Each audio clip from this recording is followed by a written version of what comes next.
이곳에서도 손가락질 받던 여인을 만나주시고 가르쳐 주신 바, 이 시간 신령과 진정으로 예배드리기 원합니다. 이 예배를 주님 받아 주시옵소서. 상처 입은 여인을 만나주시고 변화시켜주신 그 역사가 오늘 이곳에도 일어나는 그 옛날 그 우물가와 같은 예배가 되게 하여 주시옵소서.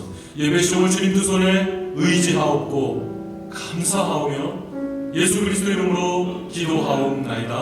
아멘. 때가 참에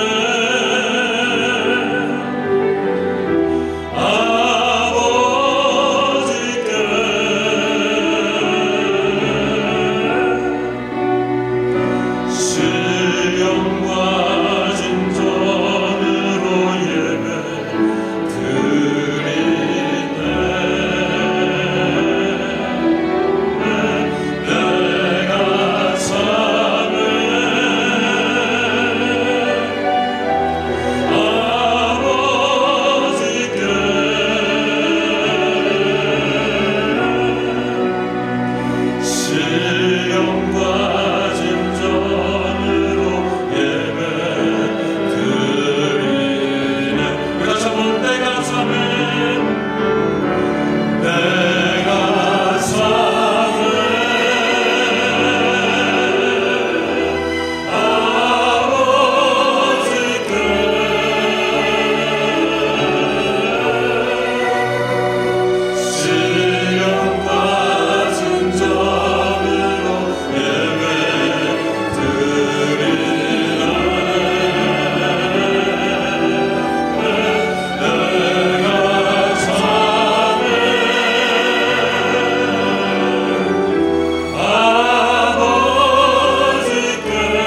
신뢰가 사그러져 갈 때 하늘로부터 이곳에 장막을 엎으네.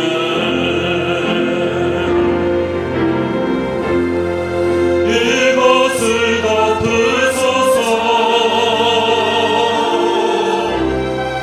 이곳을 비추소서. 내 안에 무너졌던 모든 소망 다 회복하리니. 이곳을 지나소서. 이곳을 만지소서. 내 주어간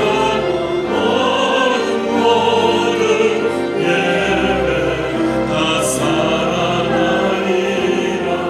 다시 한번 찬양하겠습니다. 지극히 높은 주님은, 지극히 높은 주님의 낮은 성소로 들어갑니다. 세상의 신을 벗고서 주 발 앞에 엎드리니 나 주를 향한 사랑과 그 신뢰가 사그러져 갈 때 하늘로부터 이곳에 장막을 엎으네. 이곳을 덮으소서. 이곳을 덮으소서. 이곳을 비추소서. 내 안에 무너졌던 모든 소망 다 회복되리니. 이곳을 지나소서. 이곳을 만지소서.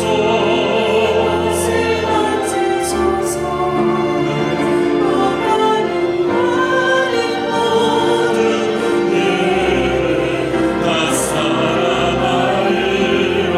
이곳을 덮으소서. 이곳을 덮으소서. 이곳을 비추소서. 내 안에 무너졌던 모든 소망 다 회복하리니. 이곳을 지나소서. 이곳을 만지소서. 내 안에 죽어가는 모든 예배 다 살아나리. 한 번 더. 이곳을 덮으소서. 이곳을 덮으소서. 이곳을 비추소서. 내 안에 무너졌던 모든 소망 다 회복하리니. 이곳을 지나소서. 이곳을 만지소서. 내 안에 가는 모든 예배 다 살아나리라. 이 시간 다 같이 한번 기도하는 시간 갖기를 원합니다. 이 시간 세 가지 기도 제목을 가지고 기도하겠습니다. 첫째, 이 시간 예배를 위해서 기도하십시다. 하나님, 이 예배 가운데 하나님 이곳을 덮으시옵소서. 하나님 이곳을 비추시옵소서. 이곳을 지나시옵소서. 또한 이곳을 만져주시옵소서. 그래서 이 예배를 통하여서 다시금 회복의 은혜가 있는 예배 되게 하여 주시옵소서. 두 번째, 광목사님 지금 부흥회 인도 중이신데 인도하시는 부흥회 가운데 성령의 충만하신 은혜와 역사를 허락하여 주시옵소서. 세 번째, 우크라이나와 러시아의 전쟁을 놓고 하나님 이 전쟁이 이제 속히 멈춰지고 하나님의 영광이 나타나게 하여 주시옵소서. 우리가 드리는 이 예배를 위해서, 그리고 저 LA의 광목사님 인도하시는 부흥회를 위해서, 그리고 우크라이나와 러시아의 전쟁을 위해서 이 세 가지 기도 제목을 이 시간에 하나님께 올려드리시겠습니다. 기도합니다. 하나님 감사합니다. 오늘도 하나님 주의 이 거룩한 성일에 주의 전에 나와서 이 시간 예배를 하시니 감사드립니다. 시간 드리는 이 예배가 그냥 아버지 하나님 그냥 거저왔다가 드리는 그런 예배가 아니라 아버지 하나님 성령 하나님께서 이 예배 가운데 임재하여 주시옵소서. 성령 하나님 이곳을 덮으시옵소서. 성령 하나님 이곳을 지나시옵소서. 성령 하나님께서 기름 부심을 허락하여 주시어서 이 시간에는 이 예배가 성령의 기름 부심이 있는 예배, 승리하는 예배, 성령 충만한 예배로 온전하고 완벽하게 드려지는 예배라 되게 하여 주시옵소서. 이제 아버지 여기서 영상을 보내주시어서 이제 말씀의 대잔치가 벌어지고 있사오니 아버지 남은 예배, 남은 예배 가운데서도 우리 아버지를 함께 하여 주시고 아버지 하나님 말씀을 준비할 때 모든 성도들이 하나님의 음성으로 믿고 알고 들을 수 있는 모든 시간 되게 하여 주시어서 아버지 하나님 그 외에 정말 아버지 하나님 주의 말씀이 영광으로 살아나는 아버지 하나님 회복의 은혜가 넘쳐나는 그 같은 예배 되게 하여 주시옵소서. 아버지 하나님 저 아버지 저 우크라이나와 또 아버지 러시아가 있는 이 전쟁을 아버지 하나님 모시고 주의 불쌍히 여겨주시옵소서. 수많은 민간인들이 죽어가고 있습니다. 수많은 군인들이 젊은 군인들이 왜 싸우는지 이유조차 모르고 싸우다가 죽어가고 있습니다. 하나님을 불쌍히 여겨주시고 속히 아버지 하나님이 전쟁이 그치고 다시 아버지 하나님 전방에 평화가 선포되게 하여 주시옵소서. 다시금 전방에 하나님의 영광이 선포되게 하여 주시옵소서. 오 하나님 역사하여 주시옵소서. 오 하나님 주시 아버지 하나님 감사합니다. 4월 24일 연합주일 예배로 모이게 하시니 하나님 감사드립니다.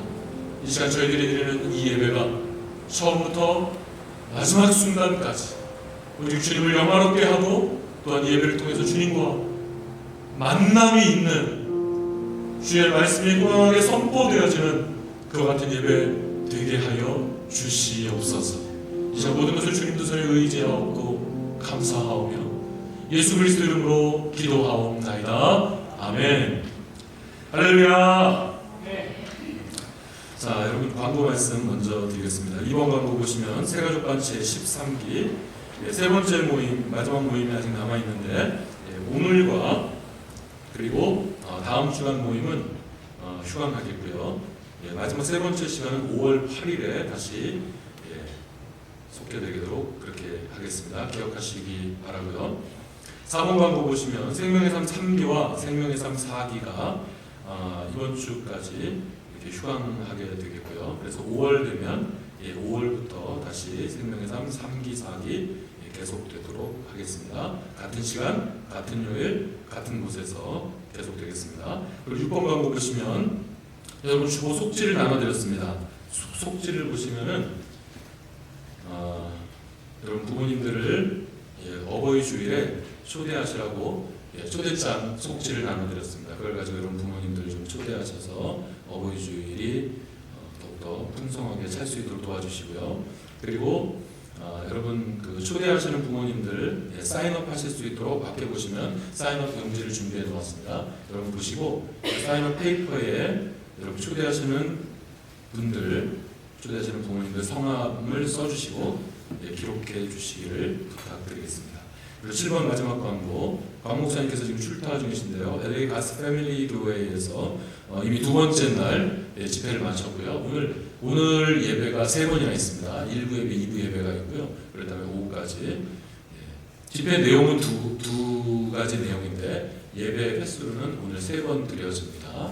자, 이 예배를 위해서도 우리 방금 예배 드렸지만 여러분 계속해서 기도해 주시기를 바라겠습니다. 그리고 다음 주간은 곽 목사님 가정과 또 저도 이제 LA에 출타해서 가정교회 컨퍼런스 참석하게 되겠습니다.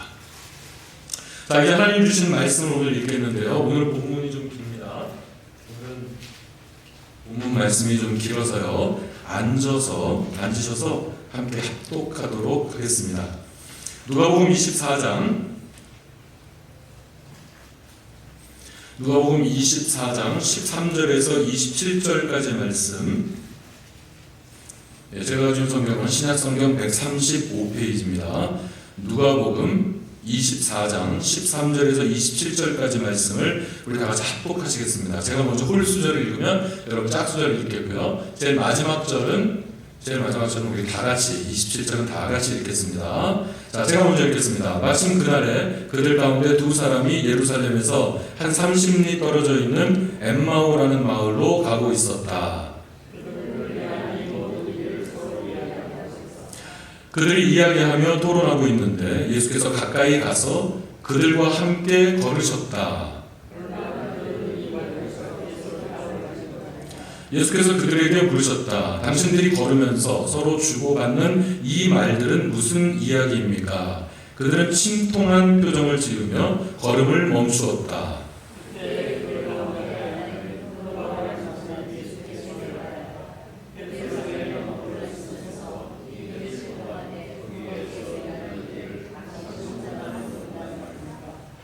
예수께서 그들에게 물으셨다. 무슨 일입니까? 그들이 그에게 말하였다. 나사렛 예수에 관한 일입니다. 그는 하나님과 모든 백성 앞에서 행동과 말씀에 힘이 있는 예언자였습니다.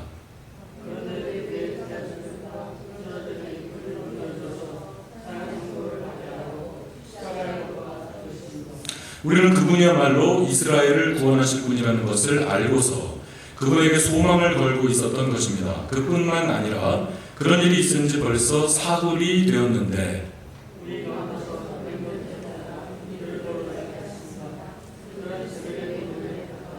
그의 시신을 찾지 못하고 돌아와서 하는 말이 천사들의 환상을 보았다는 것입니다. 천사들이 예수가 살아 계신다고 말했다는 것입니다.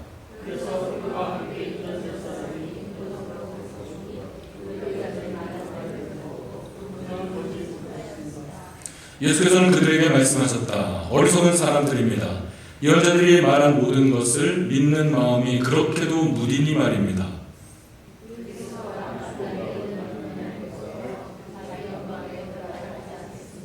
다같이 그리고 예수께서는 모세와 모든 예언자에게서부터 시작하여 성경 전체에서 자기에 관하여 써놓은 일을 그들에게 설명하여 주셨다. 아멘. 여러분 부활절이 되면 지난주일이 부활절이었는데요. 부활절이 되면 이 사흘이라는 단어가 인터넷 검색 순위에 올라오곤 합니다. 예수께서 사흘 만에 부활하셨다 해서 사흘이 검색되는 모양입니다. 여러분 사흘이면 며칠이죠? 사흘이 며칠이죠? 사흘이 3일입니까? 손가락이 4일입니까? 3일입니까? 아, 그렇군요. 여러분 요즘 한국의 젊은이들이 이모티콘을 워낙에 많이 쓰고요. 그리고 축약 문자를 많이 보내다 보니까 한국 사람들인데 한글 어휘력이 굉장히 많이 떨어지고 있답니다. 그래서 많은 사람들이요, 특히 젊은이들이요, 사흘이 4일이라고 우긴답니다.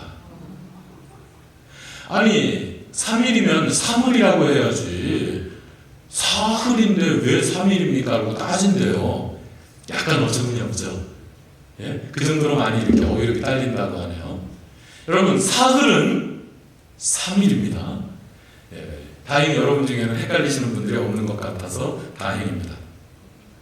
자, 여러분 어떤 형제한테 너는 왜 이렇게 고지식하냐? 라고 했더니요, 그 형제가 갑자기 기분 막 신나서 막 그냥 기분 좋아하더랍니다. 여기서 너는 왜 이렇게 고지식해? 라고 할 때 고지식은 칭찬입니까? 핀잔입니까? 칭찬이에요? 핀잔이죠. 여기서 고지식하다는 것은 너 왜 이렇게 답답해? 너 왜 이렇게 꽉 막혔어? 하는 의미잖아요. 그런데 기분 좋아하는 거예요. 왜 기분 좋아하나 봤더니 이 형제는 고지식하다 하니까 이 고자를 높을 고자로 생각해서 지식이 높다라는 뜻으로 생각한 거예요. 고지식. 예, 그래서 내가 아는 게 많다고 지금 칭찬하시는구나 해서 기분이 좋다고 그렇게 좋아했답니다. 어떤 교수가 게시판에 공고문을 붙입니다. 금일 과제 제출이라고 게시판에 공고문을 붙였습니다. 그런데 그날 과제물을 내는 사람들이 별로 없었다고 합니다. 알고 봤더니 이 학생들이 금일을 금요일로 착각하고, 여러분 금일은 오늘을 뜻하는 거죠? 예, 명일은 내일을 뜻하는 거죠. 갑자기 헷갈리네. 맞나요? 맞죠? 명일은 내일이고 금일은 오늘을 뜻하는 거잖아요. 근데 금일 과제 제출했더니 금요일까지 과제를 내면 되겠구나 하고 학생들이 안 냈답니다. 어휘력이 이렇게 많이 딸려주고 있습니다. 오늘 대한민국의 청년들이. 한 번은 제가 어떤 자매한테 자매님 굉장히 이지적이시네요 한 일이 있는데, 우리 이지은 자매님 여기 계신데 이지은 자매님 이름을 제가 한 번에 외웠어요. 이름 딱 외우고 그 다음에 바로 외웠어요. 아주 쉽게 외웠습니다. 어떻게 쉽게 외웠냐면 지은 자매님은 이지적이다 라고 생각을 했어요. 그래서 지은 자매는 이지적이다 생각을 하니까 한 번에 딱 외워졌어요. 여기서 이지적이라고 하는 것은 좋은 뜻입니까? 나쁜 뜻입니까? 좋은 뜻이죠?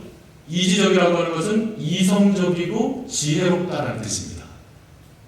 이지은 자매님, 이지적이다라고 하는 것은 이성적이면서도 지혜롭다라는 뜻이니까 이지적이라는 말은 굉장히 좋은 뜻이죠. 칭찬하는 뜻이잖아요. 그런데 그 자매한테 제가 자매님은 굉장히 이지적이시네요 그랬더니 이 자매가 화를 내는 거예요. 어머 목사님 하고 화를 내는 거예요. 왜 화를 내나 하고 들어봤더니 목사님 저를 그렇게 쉽게 보셨어요? 그러더라고요. 그러니까 이지적이라는 말을 모르는 거예요. 그래서 이 자매가 영어의 이지를 생각하고 목사님 저를 그렇게 쉽게 보셨어요? 나 그렇게 쉬운 여자 아니에요 라고 화를 내더라고요. 이지적이라는 말은 좋은 뜻입니다. 칭찬하는 거죠. 말 나오게 우리도 같이 서로 우리 인사 나누시겠습니다. 곁에 계신 분과 아이고 형제님 자매님 이지적이시네요. 아이고 형제님 자매님 이지적이십니다. 아이고 이지적이십니다. 자, 우리 한 번 더 인사할까요? 아이고 형제님 자매님 아주 고지식하시네요.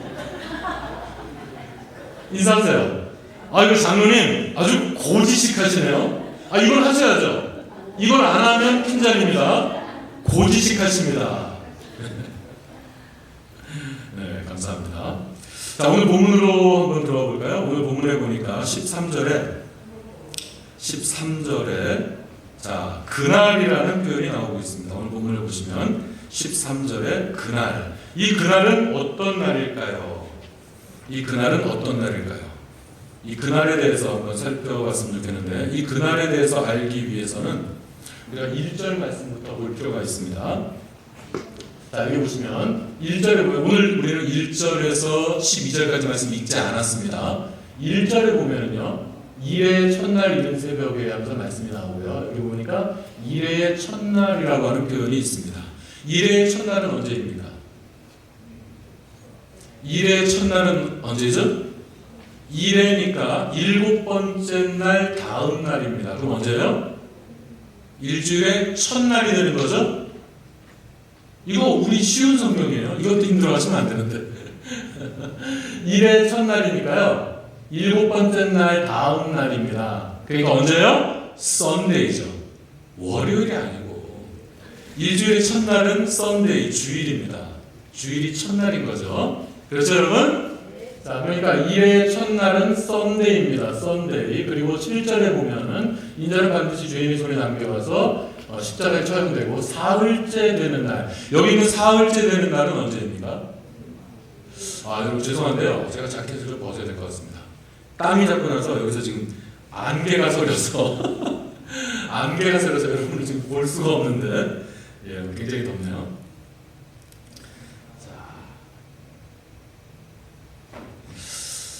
좀 나을 것 같습니다. 이제 자, 여기서 사흘째 되는 날. 여기서 사흘째 되는 날은 언제일까요?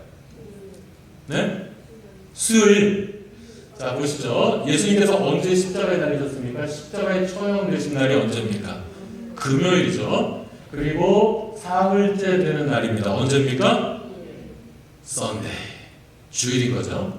십자가에 달리시고 사흘이 지난 날이니까 썬데이가 되는 것입니다. 그죠? 그리고 오늘 본문이 시작되는 13절. 오늘 우리가 13절부터 읽어봤는데 이 13절에 나오는 그날, 이 그날이 언제인 거냐면 1절에 있는 일회의 첫날과 7절에 있는 사흘째 되는 날, 이것과 지금 동일한 날이 바로 이 그날입니다. 오늘 본문에 나오는 그날이 바로 이 날입니다. 그러면 이 그날은 언제입니까?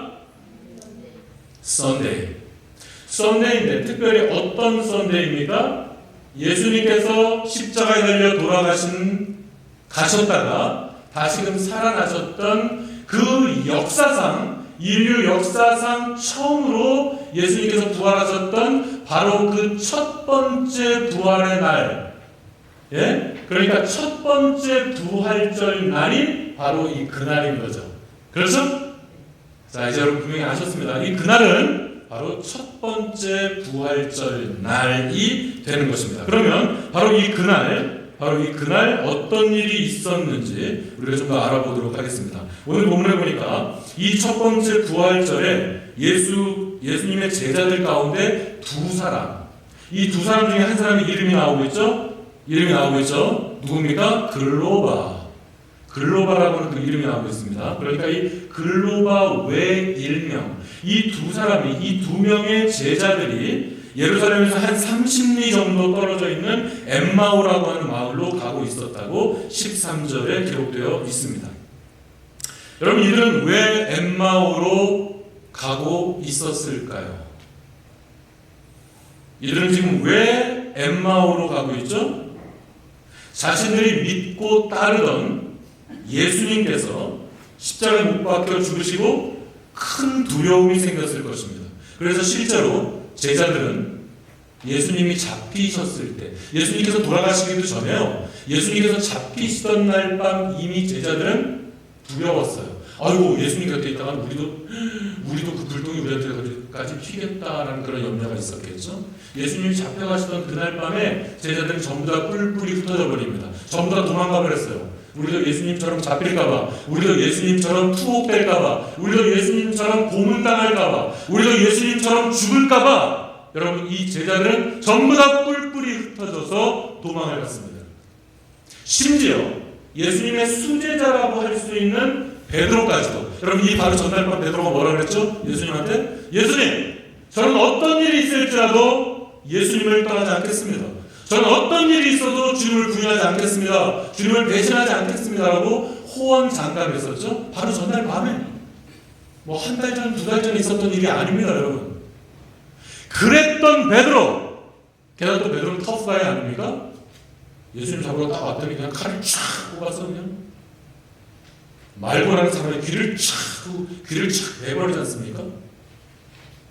성경에는 없는데 속설에 의하면 이날 베드로가 말고의 귀를 촥 자르고 뭐라고 말했는지 아십니까, 여러분? 내 칼 잘 들지? 라고 그랬답니다. 여러분, 예수님의 제자들은 굉장히 두려웠습니다. 그렇게 믿고 따르던 이분이 바로 앞으로 이스라엘을 구원할 정치적 의미의 메시아로서 이스라엘 백성들을 구원할 것이라고 이 사람들은 의심하지 않고 믿어 의심하지 않았습니다. 그래서 제자들은 전부 다 뿔뿔이 흩어진 거예요. 다 도망간 거죠. 오늘 본문에서 두 제자가 엠마오로 가는 것은 바로 이와 같은 겁니다. 예수당이었고요. 그리고 예수 운동에 참여했던 자들로서 어떤 불이익을 당할지 모르는 그런 상황에서 예루살렘으로부터 11km나 떨어져 있는 그 엠마오라고 하는 마을을 향해서 이 두 제자는 도망가고 있었던 것입니다. 그런데 언제 도망을 갔어요? 아까 보셨던 것처럼 언제 도망을 갔어요? 그날 도망갔다고요. 그날이 언제라고요? 여러분, 이 그날이 언제라고요? 일의 첫날, 주일 첫 번째 썬데이, 첫 번째 부활절 날, 그날 지금 이미 도망을 가고 있습니다. 여러분 생각해 보세요. 예수님께서는 수차례 얘들아 나는 결국 붙잡힐 거고 그리고 고난을 당하다가 죽을 거다. 하지만 그게 다가 아니야. 사흘 만에 나는 다시 살아날 것이다 라고 하는 이것을 순한 예고라고, 신학적인 용어로 순한 예고라고 표현합니다. 이런 순한 예고가 공간 복음서에 공이 3번씩 다 나옵니다. 마태복음, 누가복음, 요한복음 조금 달라요. 요한복음은 줄곧 나오는 거고요. 마태마다 누가복음 이 공간 복음서에 이 순한 예고가 전부 다 3번씩 나옵니다. 그러니까 예수님께서 나는 이렇게 해서 고난당하다가 죽을 것이다. 그러나 나는 사흘 만에 부활할 것이다. 라고 하는 이 예고를 예수님은 여러 차례 했던 것이죠. 그런데 여러분, 이 그날이라고 하는 것은 예수님께서 말씀하셨던 바로 그 사흘 만에 부활할 것이라고 예고된 바로 그날입니다. 이 제자들은 뭐가 그렇게 급했을까요? 이 제자들은 뭐가 그렇게 바빴던 거죠? 예수님께서 이날에 부활한다고 그렇게 여러 차례 말씀했습니다. 그러면 최소한 그날 정말 예수님 말씀대로 예수님이 정말 부활하실까? 그런 일이 정말 일어날 수 있을까? 여러분 최소한 그날까지 기다리다가 예수님이 부활하는지 안 하는지 확인하는 것이 인지상정이 아닙니까? 보통의 사람들이라면 그런 거 아니에요? 특별히 호기심에 넘치지 않는다라고 할지라도 그렇게 하는 게 일반적인 행동 아니겠어요? 그런데 이 제자들은 이날 예수님이 부활하십니다. 그 사실을 확인할 수 있는 겨를조차 없었던 것이죠. 이 3번째 날까지 기다리고 있을 수가 없었던 거예요.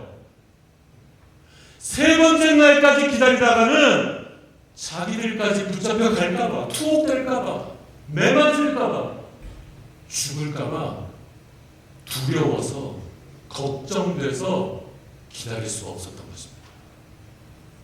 그래서 그날 어떻게 그날 갈 수가 있죠? 최소한 그날까지 확인하고 있었어야죠. 그러니까 이 제자들의 그 마음 상태를 알 수 있는 거죠. 제자들은 지금 매우 절망과 고통 가운데 휩싸여 있었던 것입니다. 여러분 이런 제자들의 마음, 이런 제자들의 상태를 여러분 이해하실 필요가 있는 것입니다. 이와 같이 이런 두 제자, 매우 큰 절망과 공포에 사로잡혀 있던 이 두 제자에게 이제 예수님께서 성큼성큼 다가오십니다. 15절 16절 말씀을 보시죠. 15절 16절 말씀을 보니까요. 자, 여기 보시죠. 여기 보시면 그들이 이야기하며 토론하고 있는데 예수께서 가까이 가서 그들과 함께 걸으셨다. 그러나 그들은 눈이 가려져서 예수를 알아보지 못했다. 여기 보니까 예수께서 성큼성큼 걸어서 그들에게 다가가십니다. 여러분 바로 며칠 전까지 허구한 날 같이 살을 비비면서 있던 예수님이 나타나셨어요. 그런데 그들이 예수님을 알아보지 못했습니다. 예수님과 또 얘기까지 나눕니다. 말씀까지 나눕니다. 그런데도 이들은 예수님을 알아보지 못했습니다. 그 이유가 뭐죠? 여기 해답이 있습니다. 여러분 여기 해답이 있습니다. 그 이유가 뭐죠?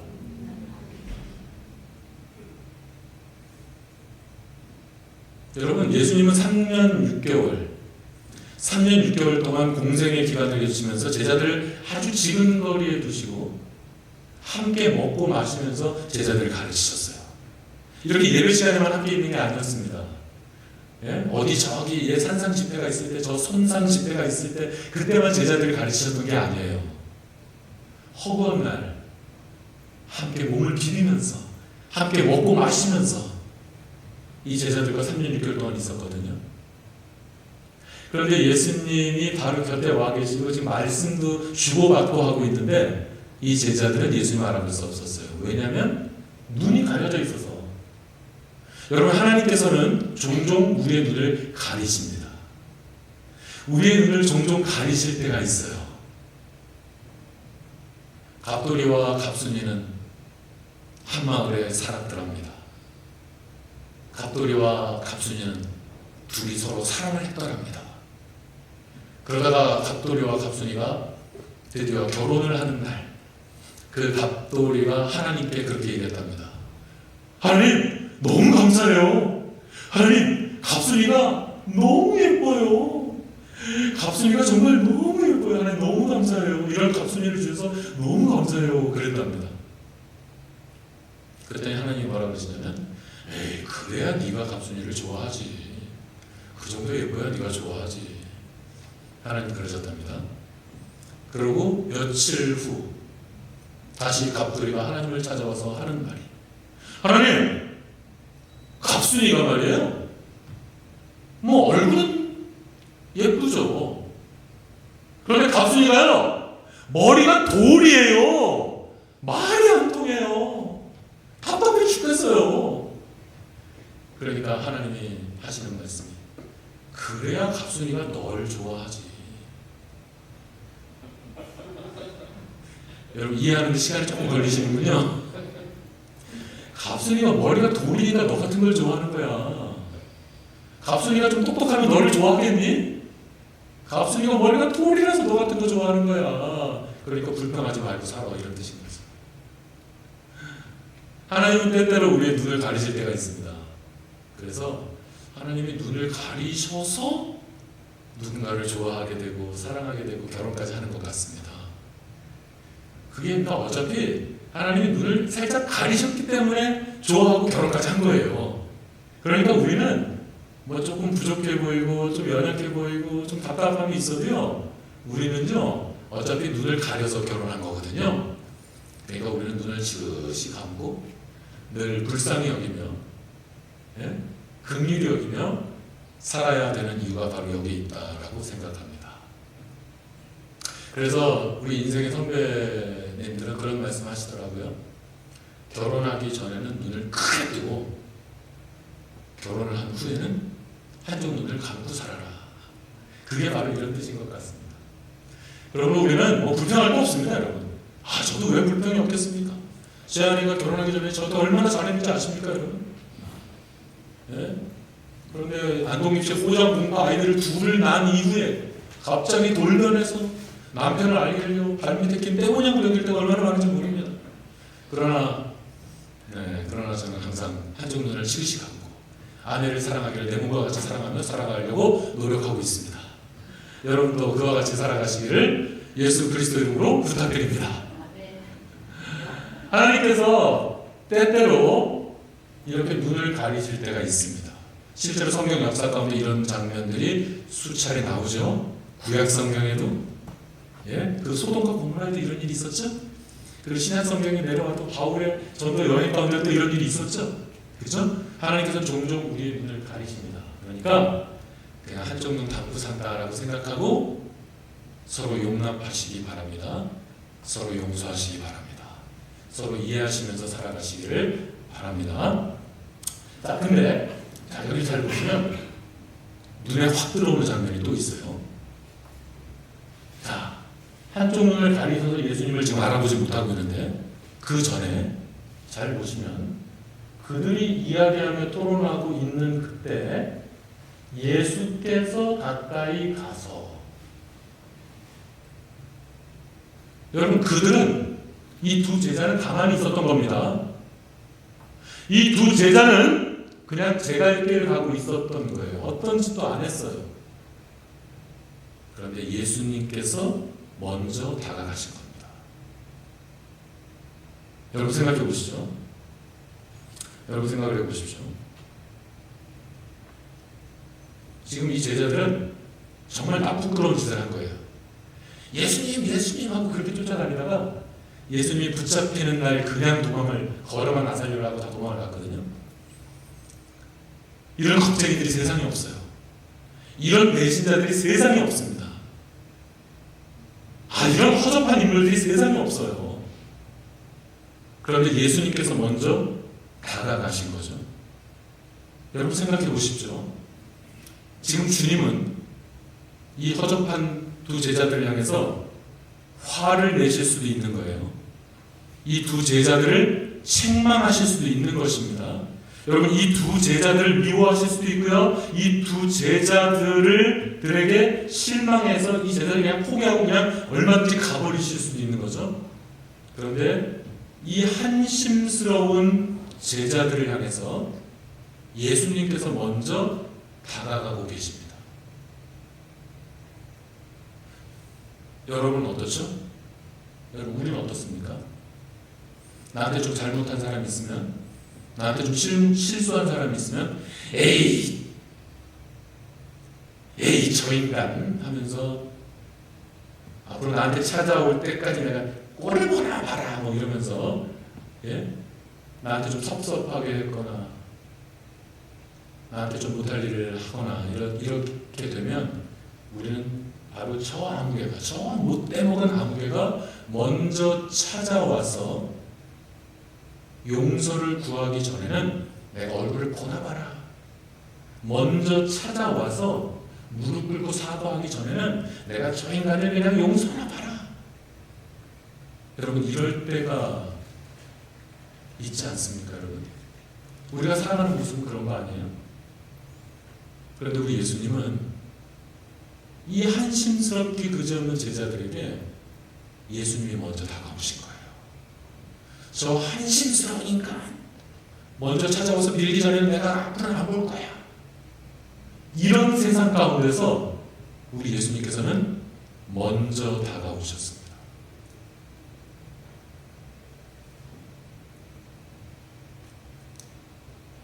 잘못한 사람이 먼저 다가오는 게 더 어려울까요? 당한 사람이 먼저 다가가는 게 더 어려울까요? 여러분 잘못한 사람이 먼저 다가가는 게 더 어렵습니다. 미안하거든요. 미안한 마음이 있어요. 두려운 마음도 있고요. 그리고 어쩌면 정말 자기가 스스로 합리화를 하려는 마음이 자꾸 생겨서 머리가 복잡할 수도 있겠죠. 그래서 잘못한 사람이 먼저 다 찾아가는 게, 잘못한 사람이 먼저 다가가는 거는 더 어렵습니다. 그런데 오히려 우리 예수님처럼요, 당한 사람이, 오히려 상처 입은 사람이 툴툴 털고 하나님 앞에 다 기도하고, 여러분 용서는요 선포로 먼저 시작돼요. 마음이 완전히 클리어하게 용서된 다음에 뭐가 되지? 절대 그렇게 되지 않습니다, 여러분. 용서라는 것은 먼저 기도하면서 선포로 시작되는 거예요. 그리고 점점점 더 용서하게 되어가는 것이거든요. 그러니까 여러분 먼저 당한 사람이, 상처 입은 사람이 먼저 다가가는 것이 더 쉬운 일입니다. 우리 예수님께서 지금 그 모범을 우리들에게 보여주고 계신 것입니다. 그러므로 우리도 이 예수님의 인격을 닮아서 그냥 이러고 있지 말고, 설사 나한테 좀 실수를 했거나 잘못한 사람이 있을지라도 여러분 내가 먼저, 내가 당한 것 같고 내가 상처 입은 것 같고 내가 손해본 것 같다도요, 그냥 내가 먼저 다가가서 손을 펼치는 겁니다. 이와 같은 예수님의 인격을 닮을 수 있는 그런 저와 여러분이 되었으면 참 좋겠습니다. 그리고 세 번째로, 두 제자가 예수님을 못 알아봤는데요, 결국은 알아보게 되죠. 그런데 결국 예수님을 알아보는 그 과정이 참 재밌어요. 끝까지 예수님 자신을 밝히지 않으셨거든요. 그런데 계속해서 질문을 던지십니다. 그랬더니 결국에는 이 제자들이 예수님도 알아보고 그리고 진리도 깨우치게 되는 그런 모습을 우리가 보게 됩니다. 다음 화면 주시죠. 자, 이게 오늘 본문을 전체적으로 이렇게 한번 기록을 해봤습니다. 이게 오늘 전체 본문인데요. 여기 보시면 빨간색으로 기록이 된 게 예수님이 하시는 말씀입니다. 다른 것들은 제자들의 말이거나 아니면 다른 것들은 지문에 속하고요. 이 빨간 글자들이 다 예수님이 하신 말씀인데요. 자, 예수님 말씀을 한번 보시죠. 당신들이 걸으면서 서로 주고받는 이 말들은 무슨 이야기입니까? 하고 물으시죠. 무슨 일입니까? 하고 물으시죠. 그리고 겪고서 자기 영광에 들어가야 하지 않겠습니까? 하고 물으십니다. 예수님은요, 자신의 정체를 밝히지 않으십니다. 어떤 설명을 지금 하고 계시지 않아요. 계속해서 질문을 던지십니다. 질문만을 몇 차례 짝짝짝 던졌는데 제자들이 점점 깨달아가는 거예요. 여러분, 이게 바로 소크라테스의 산파술입니다. 소크라테스는 예수님께서 오시기 400년 전 사람입니다. 그러니까 우리 구약 성경으로 말하면 말라기가 활동했던 말라기 시대에 소크라테스가 있었어요. 그 소크라테스가 만든 그 소크라테스의 대화법, 그 소크라테스의 교육법이 바로 산파술이라는 거예요. 소크라테스는 그냥 막 가르치지 않고요, 질문을 계속해서 던집니다. 답을 그냥 가르쳐주지 않고, 그냥 설명해주지 않고 질문을 계속해서 던지죠. 질문을 계속해서 던지다 보면 이 사람이 자신이 얼마나 어리석은지에 대해서 자신의 무지함을 깨우치게 되고요. 또 계속해서 질문을 던지다 보면 이 사람이 스스로 진리를 깨달아서 알게 되는 것. 이게 바로 소크라테스의 산파술인데요. 지금 보십시오. 지금 이 대화들을 보세요. 두 제자와 예수님의 두 제자와 예수님의 대화를 보면 그야말로 소크라테스의 그 산파술의 진면목을 보여주고 계신 거예요. 그러니까 우리 주님은 영적으로도 그렇고 지적으로도 그렇고 우리 주님은 정말 인격적으로도 그렇고 우리 주님은 정말 너무 멋진 분이십니다. 이 시대에 어떻게 이런 소크라테스 산파술을 알고 이러셨을까요? 모든 지식 위에 뛰어나신 우리 예수님께서 이런 소크라테스의 산파술을 아셨을 수도 있겠죠. 바로 이 산파술 방식으로 계속되는 질문을 통해서 지금 진리에 대해서 점점점 접근을 하고 계신 것입니다. 자, 예수님께서 계속해서 질문을 던지셨을 때 두 제자는 점점 진리에 다가가게 되고요. 그래서 마음이 뜨거워지게 됩니다. 그리고 마침내 모든 것을 깨닫고 알게 된 것입니다. 그리고 마침내 이들은 완전히 변화됩니다. 예루살렘을 떠나서 엠마오로 가고 있던 이 두 제자들 아닙니까?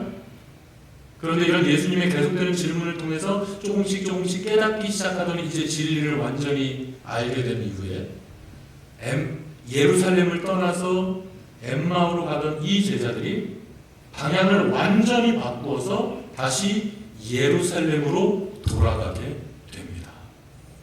완전한 변화이죠.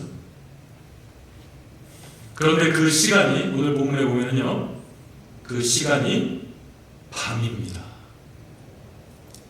제자들이 돌아간 시간이 밤이에요.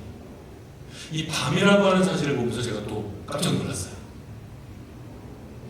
이스라엘의 밤은 우리가 생각하는 것과 다릅니다. 자, 오늘 제가 일기예보를 봤어요. 그랬더니 오늘 최고 기온이 71도입니다. 근데 오늘 최저 기온이 몇 도냐면 몇 도더라? 58도입니다. 일교차가 몇 도가 나는 거죠? 오늘 일교차가 23도 납니다. 아무도 안 놀라시는군요. 이러실 수가. 여러분, 시카고는 일교차가 그렇게까지 안 커요. 보통은 어떤 날은 일교차가 2도, 1도나 2도 날 때도 있습니다. 그런데 일교차가 대단히 큰 날, 이 시카고는 일교차가 한 20도 정도 됩니다. 그런데 오늘은 진짜 대단히 일교차가 큰 날이에요. 지금 더워서 제가 자켓을 벗었는데, 예? 지금도 땀이 나고 있습니다. 지금 저는. 예. 그런데 오늘 이제 밤이 되면 58도까지 내려갑니다. 이렇게 일교차 크게 되면 여러분 엘러지 조심하셔야 됩니다. 오늘 여러분 엘러지 조심하세요. 엘러지 있으신 분들은 엘러지하고 미리 드십시오.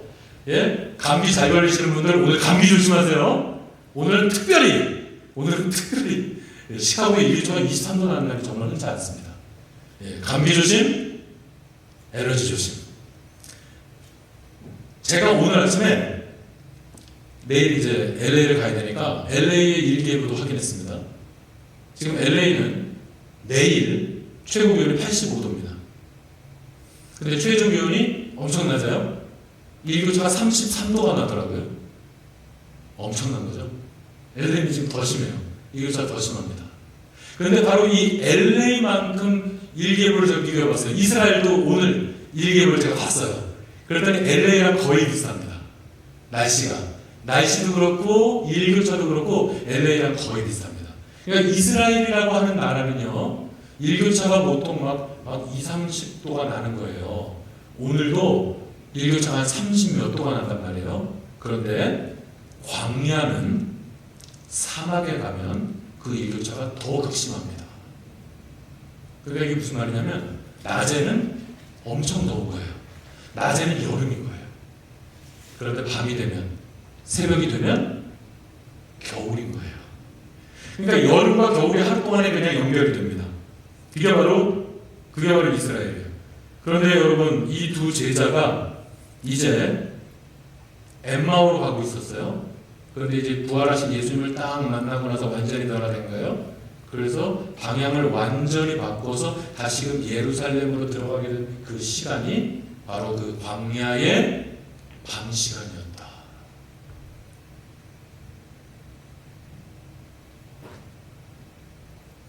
절망과 고통 가운데 있던 이 두 제자는요, 부활하신 예수님을 만난 후 완전히 변화되어서 다시 제자의 자리로 돌아가게 됩니다.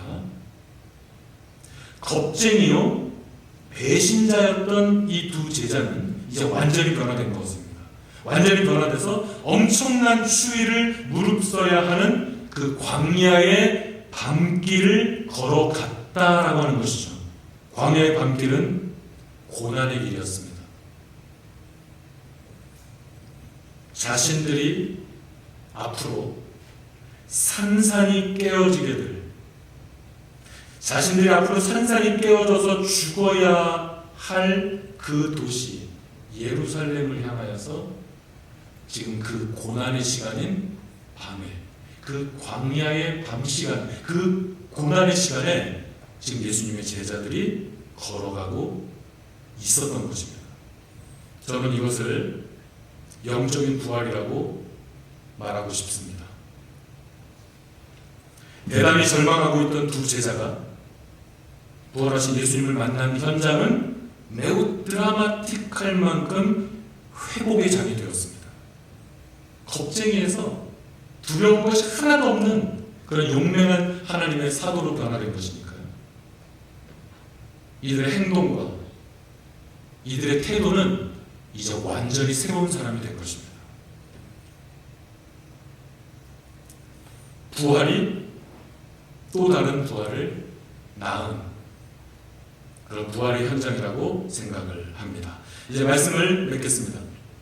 여러분, 두 제자는 절망과 공포에 잠겨 있었습니다. 그런데 예수께서 먼저 찾아오셨습니다. 여러분, 이 사실을 기억하시기 바랍니다. 예수께서 먼저 찾아가신 거예요. 만약에 예수께서 먼저 찾아가지 않으셨으면 저와 여러분에겐 소망이 없었던 겁니다. 그런데 두려움과 공포에 떨고 있던 이 제자들에게 예수님께서 먼저 찾아오셨고, 부활하신 예수님을 만난 두 제자들은 완전히 변했습니다. 영적 부활을 경험한 것입니다. 여러분의 삶의 현장 가운데도 이와 같은 변화와 회복과 영적 부활의 은혜가 넘쳐나시기를 예수 그리스도 이름으로 축원합니다. 오늘 이 시간에 결단의 찬송을 먼저 드릴 건데요. 이 찬양은 제가 지난 한 주간 동안에 한 100번은 들은 것 같아요. 제가 지난 한 주간을 살면서 이 찬양을 부르면서 얼마나 많이 울었는지 모릅니다. 제가 지난 한 주간 이 찬양을 부르면서 얼마나 이 막 심령에 막 이런 회복을 많이 느꼈는지 몰라요. 이곳을 덮으소서, 이곳을 비추소서, 내 안에 있는 내 안에 무너져가는 모든 소망들이 다시금 회복되도록 이곳을 지나소서, 이곳을 만지소서 하면서 이 찬양을 부르며 이 찬양을 들으며 얼마나 한 주간 깊은 은혜에 잠겼었는지 모릅니다. 여러분 오늘 말씀 생각하시면서 부활은 또 다른 영적 부활을 낳는 그런 부활의 현장을 우리가 말씀을 지금 대한 것입니다. 이제 오늘을 살아가는 저와 여러분의 우리의 삶의 현장이 이와 같은 새로운 회복과 부활의 은혜가 넘쳐나기를 이 시간에 간절히 사모하는 마음을 가지고 이 찬양을 부르실 때 하나님께서 더 크신 은총을 여러분에게 부어주실 줄로 믿습니다. 우리 다 같이 한번 찬양하시고 갑니다.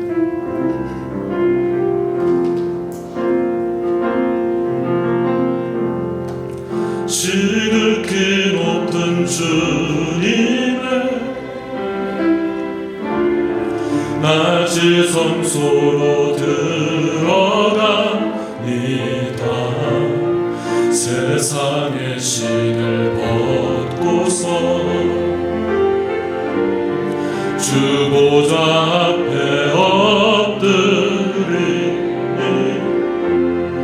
내 주를 향한 사랑과 그 신뢰가 사그러져 갈 때 하늘로부터 이곳에 장막이 덮이네. 이곳을 덮으소서, 이곳을 덮으소서,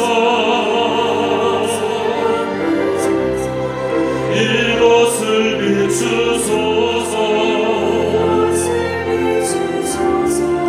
내 안에 무너졌던 모든 소망 다 회복하리니.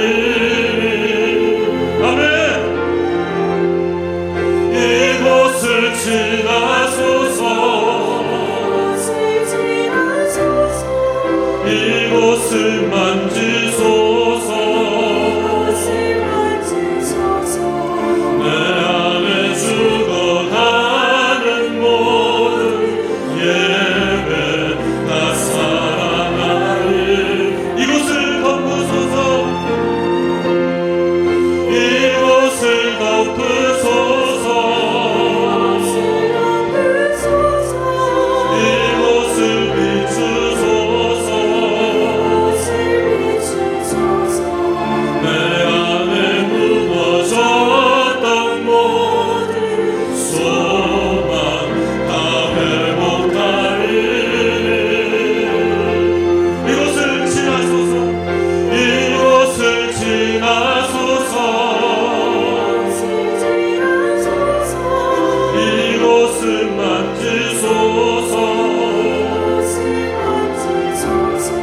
내 안에 죽어가는 모든 예배 다 살아나리라. 여러분 이 시간 다시 한번 이 찬양을 부르고 싶은데요, 이 시간 다시 한번 이 찬양을 드리실 때에는 여러분 가능하면 눈을 감고 한번 기도하는 마음으로, 더 간절하게 기도하는 마음으로 이 시간 이 찬양을 불렀으면 좋겠고요. 이 시간에 다시 한번 이 찬양을 부르실 때에는 여러분 몸 가운데 지금 불편한 곳이 있으십니까? 여러분 몸 가운데 지금 어디 아픈 데가 있으세요? 여러분의 몸 가운데 연약한 곳, 아픈 곳에 이 시간 여러분 손을 한번 대보시기 바랍니다. 여러분의 연약한 곳에 이 시간 여러분의 손을 대시고 이 찬양을 다시 한번 부르실 때에는 하나님 이곳을 덮으시옵소서, 하나님 이곳을 비추시옵소서. 그래서 내 안에 무너졌던 모든 소망들이 다 회복되게 하여 주시옵소서. 더 간절하게 기도하는 마음으로 하나님 이곳을 지나시옵소서, 하나님 이곳을 만져주시옵소서.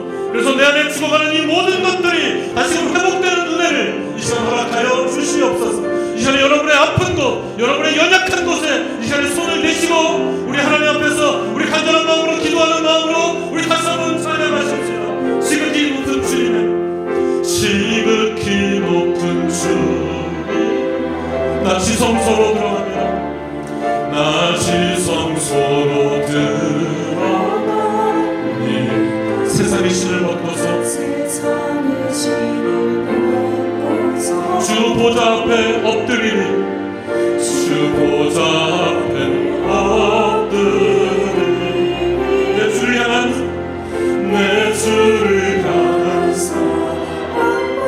그 신뢰가 사그러져 때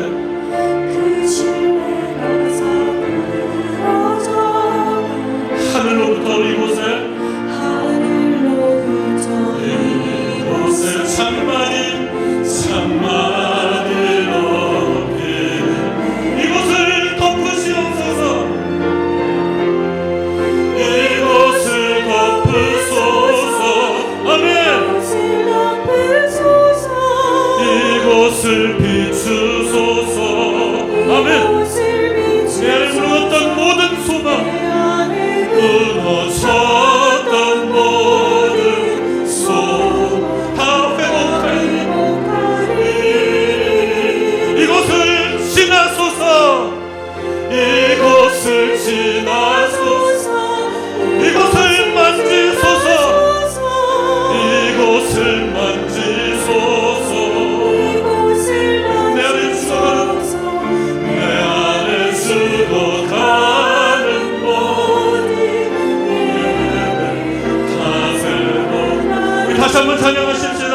지극히 높은 주님을 지극히 높은 주님의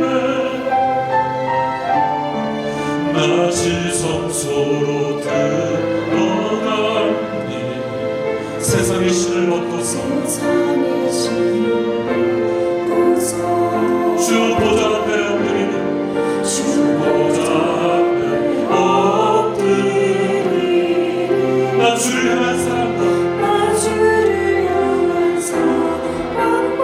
신뢰가 다 사그러져 그 신뢰가 사그러져 하늘로부터 이곳을 장막이 높이네 이곳을 덮으소서 아멘 이곳을 덮으소서 이곳을 비추소서 내 안에 무너진 모든 소망 내 안에 무너졌던 모든 소망 다 회복하리니 아멘 아멘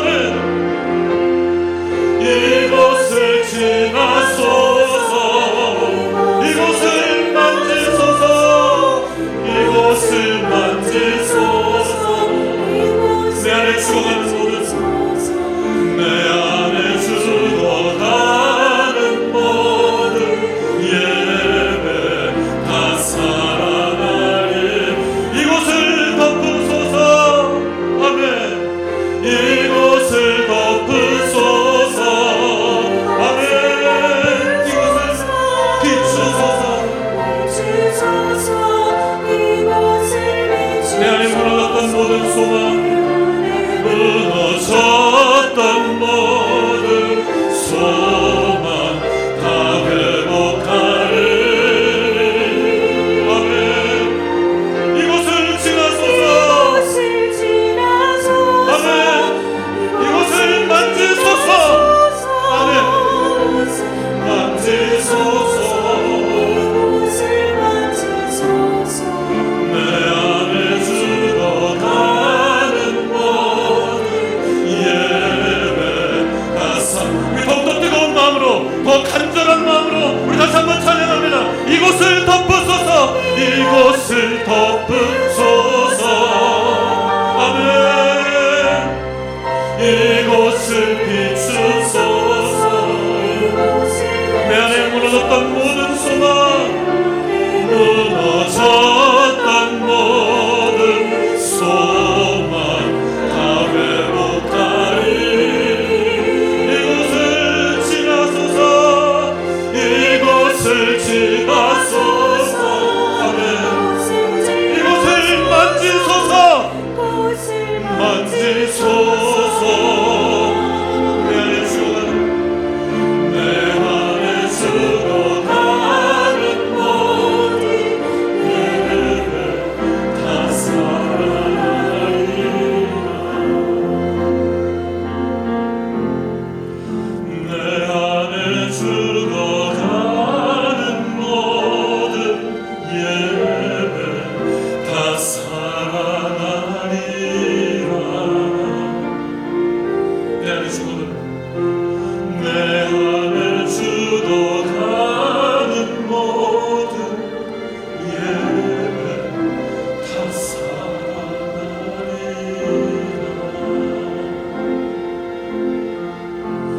아버지 하나님, 오늘도 말씀해 주시니 감사합니다.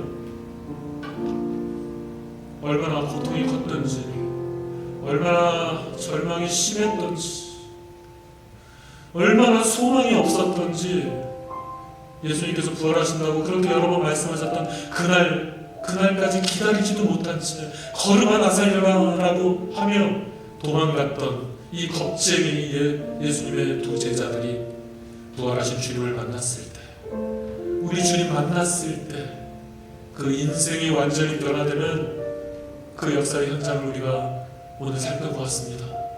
아버지 하나님, 저희도 부활하신 주님을 믿습니다. 우리의 죄를 용서하시기 위해서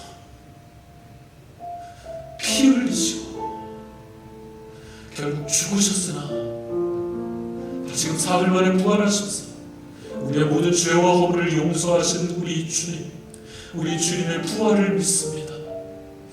부활의 주님을 만났던 두 제자들이 이렇게 완벽하게 변화되었던 것처럼 하나님, 오늘을 살아가는 저희들도 하나님 이와 같이 변화시켜 주시옵소서. 하나님, 인격적으로 저희들을 변화시켜 주시옵소서. 저희들의 믿음 없음을 용서해 주시고, 하나님, 겨자씨만한 믿음만 있어도 저 산을 명하여 저곳으로 옮길 수 있는 것이 아닙니다. 믿음 없는 저희들을 하나님 변화시켜 주시옵소서. 부활의 주님을 믿사오니 나를 위해서 고난당하시고 죽으셨으나 다시금 부활하신 이 역사를 우리가 믿사오니 저희들도 이 부활하신 주님을 믿는 이 믿음 가운데 저희들도 회복시켜 주시옵소서. 저희들도 고쳐 주시옵소서. 저희들도 이제 변화시켜 주시옵소서. 아버지 하나님, 이 겁쟁이 두 제자들이 이제 완전히 변하여서 예루살렘으로 성큼성큼 걸어갔던 것과 마찬가지로 이제 저희들도 아버지 하나님, 주 앞에 충성의 길로, 헌신의 길로,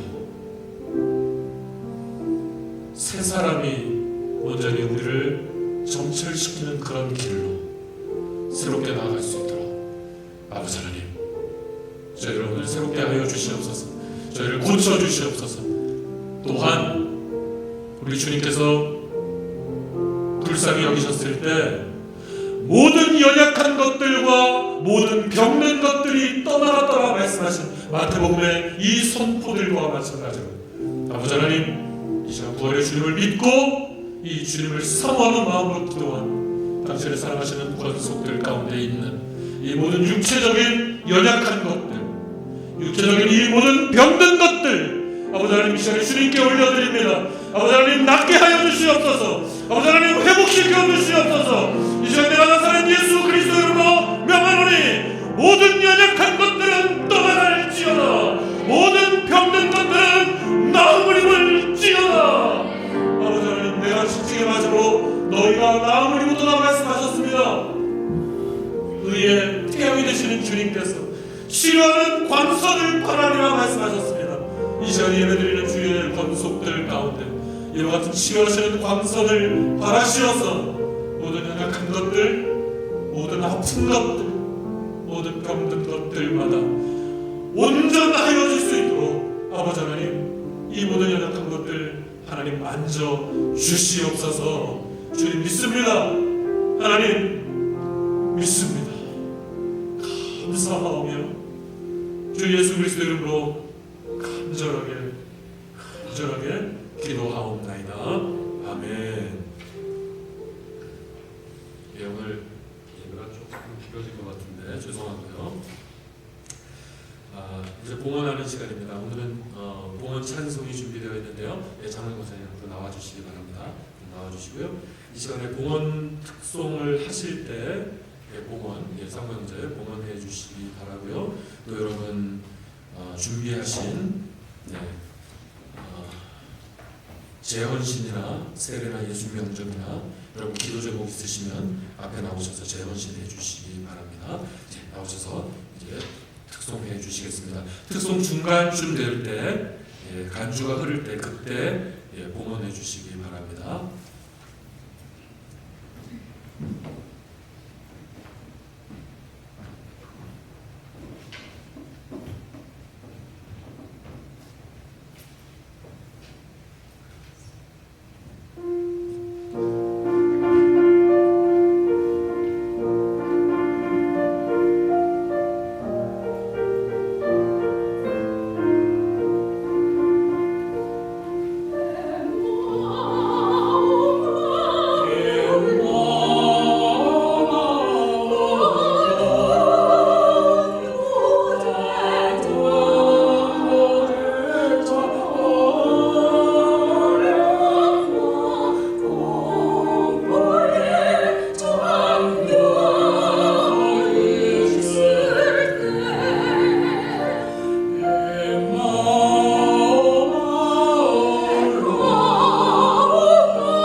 자, 이제 마지막으로 다시 한번 기도하겠습니다. 기도하겠습니다.